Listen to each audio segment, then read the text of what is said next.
Hello everyone, কেমন আছো সকলে? আশা করছি খুব ভালো আছো। আমিও খুব ভালো আছি। আর একটি নতুন ভিডিও তোমাদেরকে জানাচ্ছি অনেক অনেক শুভেচ্ছা। তো আজকের ভিডিওটা আমি স্টার্ট করলাম দেখো সকাল থেকে। আর বাবান ঘুম থেকে উঠে গেছে, তোমরা তো দেখলেই। ও রোজ সকাল 6টা থেকে 6:30টার মধ্যেই ঘুম থেকে ওঠে। আর ঘুম থেকে উঠে ওর ব্রেকফাস্টটাও হয়ে গেছে। আজকে চিড়ে আর কলা খাইয়েছি ওকে। আর এখন ও দিদি আর মামার সঙ্গে খেলছে। তো এখন বাজে সকাল 8টা। আজকে দেখো আমি সিম্পলভাবে ম্যাগি বানিয়েছি। আজকে সকালের ব্রেকফাস্টে ছিল লুচি তরকারি, আমি বানিয়েছিলাম। তো এখন বাজে বিকেলের 4:30। আমি আর বোনও একটু বেরিয়েছি, আমরা একটু যাব ঘুরতে। আর আমার একটু দরকার আছে, ওদিকেও যাব। আর এই দেখো আমাদের এখানকার রাস্তার অবস্থা।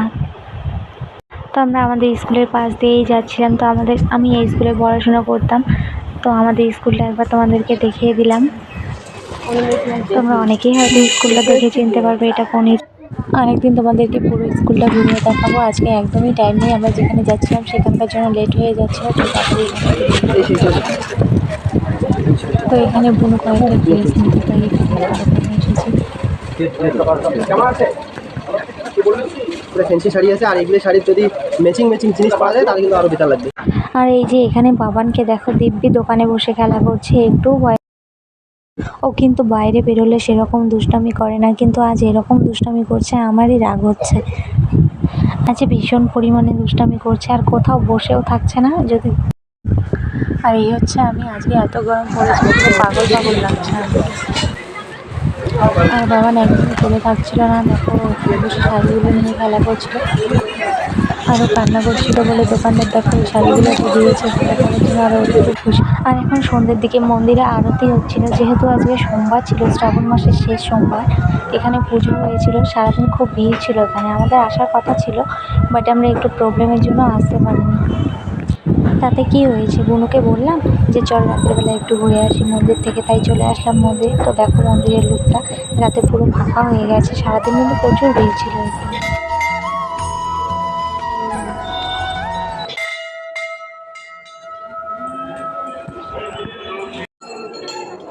তো আমি না এই মন্দিরটাতে আগে আসিনি, আজকেই ফার্স্ট টাইম আসলাম। এই মন্দিরটা রিসেন্টলি তৈরি হয়েছে।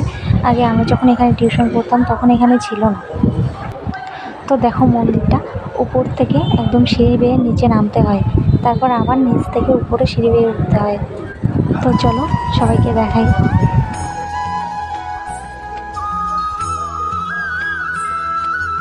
তো নিচের মধ্যে আবার একটা মন্দির আছে, তো চলো দেখে আসি।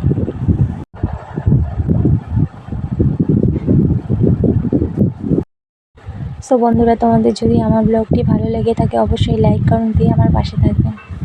Thank you.